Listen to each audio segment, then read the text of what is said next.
This is Eddie Muller, welcoming you back to Noir Alley. Our film this week is an example of what I call bad cop noir, one of the first in a trend from the early 50s. It's Where the Sidewalk Ends, made by 20th Century Fox in 1950. In a generic cops and robbers movie, the cop is usually morally upright, if not heroic.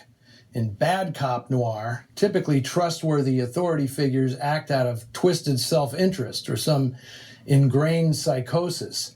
The film also features another prevalent theme in noir, a man's inability to escape a tainted past. This was, perhaps by design, a reunion of key members of the creative team that had produced Laura 6 years earlier. Same studio, of course, and it reunited co-stars Gene Tierney and Dana Andrews, as well as director Otto Preminger and cinematographer Joseph Lachelle. Both stories are set in New York, but this one's not going anywhere near the Upper East Side. And you're not going to meet anybody as witty and urbane as Waldo Lydecker or Shelby Carpenter. If Laura was the penthouse, Where the Sidewalk Ends is the gutter. Dana Andrews essentially reprises the role of Mark McPherson, the tight-lipped cop he played in Laura.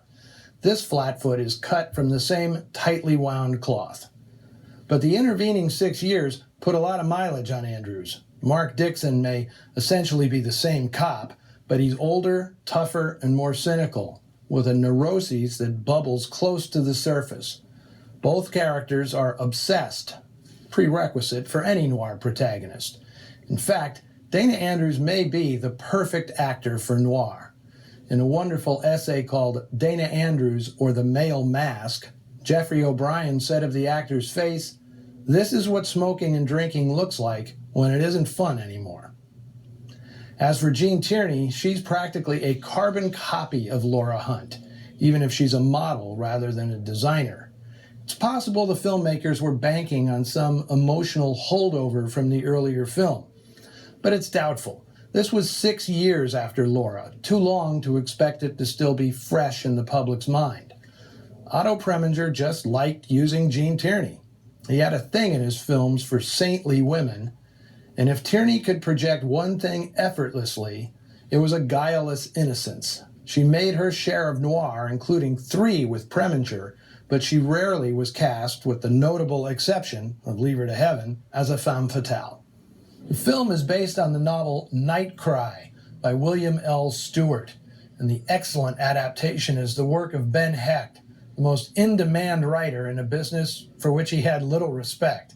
Hecht won the first Oscar ever presented for Best Original Story for the 1927 film Underworld, and with partner Charles MacArthur, he wrote the granddaddy of all newspaper stories, The Front Page.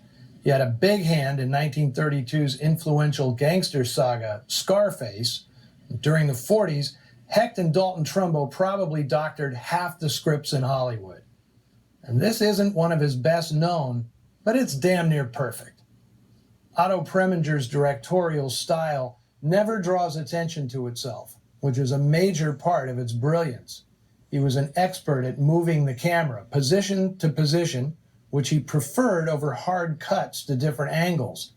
If Steadicams had been around back then, Preminger probably would have made entire films with only 5 or 6 cuts. Not that his films were static. He was a genius at blocking the movements of actors, and his tracking shots were as supple as those of Max Opal's. You'll see more than a few masterful examples in this film, or maybe you won't. When Otto's at his best, you rarely notice the camera moving. As was typical of a Fox production, the art directors and set designers do a terrific job of rendering an atmospheric and lived-in New York, although little of it was filmed there. Preminger also gets sensational work from an array of strong supporting actors: Gary Merrill, Tom Tully, Carl Malden, Ruth Donnelly, Bert Freed, Don Apple, and that glorious thug ugly Neville Brand. As was typical of Preminger films, things start with an inventive title sequence. You'll be ushered into the Big Apple by a clever scene featuring the most used piece of music in the Fox library, Street Scene, by the studio's house composer Alfred Newman.